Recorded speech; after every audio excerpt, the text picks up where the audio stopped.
ಚಂದ್ರು, ಇವರೇ ನಮ್ಮ ಅಣ್ಣ ಧರ್ಮಣ್ಣಂತ. ನಮಸ್ಕಾರ ಚಂದ್ರು. ನನ್ನ ತಮ್ಮ ಓದಿ ವಿದ್ಯಾವಂತನಾಗಿ ಪದವೀಧರನಾದ. ಆದರೆ ನೌಕರಿ ಸೇರಲಿಕ್ಕೆ ಅವನಿಗೆ ಏನು ಕಮ್ಮಿ ಇದೆ, ನಿಭಾಯಿಸಲಾರದಷ್ಟು ಆಸ್ತಿ ಇದೆ. ಅದರಲ್ಲಿ ನೀನು ನೌಕರಿ ಸೇರಬೇಕೆಂದಿರುವಿಲ್ಲ, ಏನಾಯ್ತು ಆ ವಿಷಯ? ನೌಕರಿ ಧರ್ಮಣ್ಣ ನೌಕರಿ ಲಂಚ ಎಂಬ ಚಕ್ರದಲ್ಲಿ ನಿಂತು ನನ್ನ ತಂದೆ ಭಕ್ತಿಯುಳ್ಳ ಬಡವರಂತೂ ಇದ್ದಾರೆ ಈ ಜಗತ್ತಿನಲ್ಲಿ.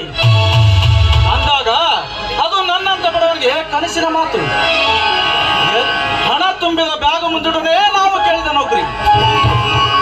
ಎಲ್ಲಿ ನೋಡಿದರೂ ಲಂಚ ಲಂಚ ಲಂಚ ಎಂಬ ಚಂಚಲ ಆಡಳಿತ. ಮಂತ್ರಿಗಳ ಮಾತು ನಮ್ಮನ್ನ ಮಾಡಿ ಕೇಳಿದರೆ ಸನ್ಮಾನ ಮಾಡುವ ಭ್ರಷ್ಟ ರಾಜಕಾರಣಿಗಳು ಇಷ್ಟ ಈ ಸಮಾಜದಲ್ಲಿ.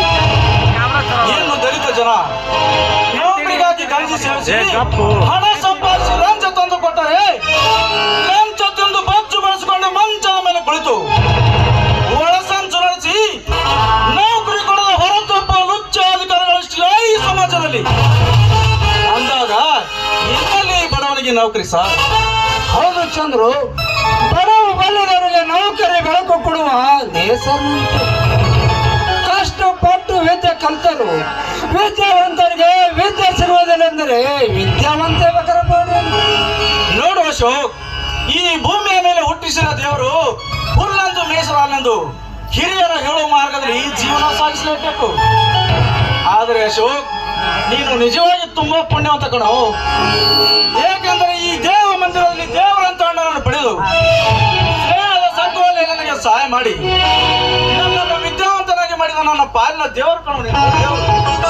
ಚಂದ್ರು, ನಿನ್ನ ಹೆಗ್ಗಳಕ್ಕೆ ಹೋಗುವ ಮಾತುಗಳಿಂದ ಶಿಖರಕ್ಕೆ ಓಡಿಸಿದ್ರಣ್ಣ.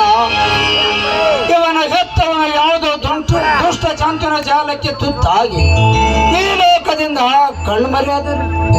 ಅಂದು ನಾನು ಹೊಳೆಯಲ್ಲಿ ಈಜಲು ಹೋದಾಗ ಪ್ರಾಣಾಪದಲ್ಲಿದ್ದ ನನ್ನನ್ನು ಕಾಪಾಡಿ ನನಗೆ ಪುನರ್ಜನ್ಮ ನೀಡಿದ ಪುಣ್ಯ ಪುರುಷ ಅಲ್ಲ. ಅದಕ್ಕಾಗಿ ನಾನು ಇನ್ಸ್ಪೆಕ್ಟರ್ ನೌಕರಿ ಕೊಡಿಸಿ ಈ ನಮ್ಮ ತಂಗಿಯನ್ನು ದಾರಿ ಎರೆದು ಕೊಟ್ಟು ಈ ಮಹಾಮಂದಿರಕ್ಕೆ ಹಳೆಯನ್ನಾಗಿ ಮಾಡಿಕೊಳ್ಳೋಣ. ಏ ಅಶೋಕ್, ನನ್ನಂತ ಬಡವನಿಗೆ ಅಷ್ಟೊಂದು ಅದೃಷ್ಟ ಬೇಡ ಕಣೋ. ನೋಡು ಚಂದ್ರು, ನನ್ನ ತಮ್ಮನನ್ನು ಪ್ರಾಣಾಪಾಯದಿಂದ ಕಾಪಾಡಿದಕ್ಕಾಗಿ ನಿನಗೆ ಎಷ್ಟು ಹೊಗಳಿದರೂ ಕಡಿಮೆನೆ. ನಿನಗೆ ಪೊಲೀಸ್ ನೌಕರಿಯನ್ನು ಕೊಡಿಸಿ ನನ್ನ ತಂಗಿಯನ್ನು ನಿನ್ನ ಕೈಯಿಂದ ತಾಳಿ ಕಟ್ಟಿಸಿ ಈ ನನ್ನ ಮನೆಯ ಅಳಿಯನ್ನಾಗಿ ಮಾಡಿಕೊಳ್ಳುತ್ತೇನೆ. ತಮ್ಮ ಅಶೋಕ, ಚಂದ್ರುವಿನ ನೌಕರಿಗಾಗಿ ಕೇಳಿದಷ್ಟು ಹಣ ಕೊಡು. ನಾನು ಸ್ವಲ್ಪ ತೋಟದ ಕಡೆ ಕೆಲಸವಿದೆ, ಹೋಗಿ ಬರುತ್ತೇನೆ.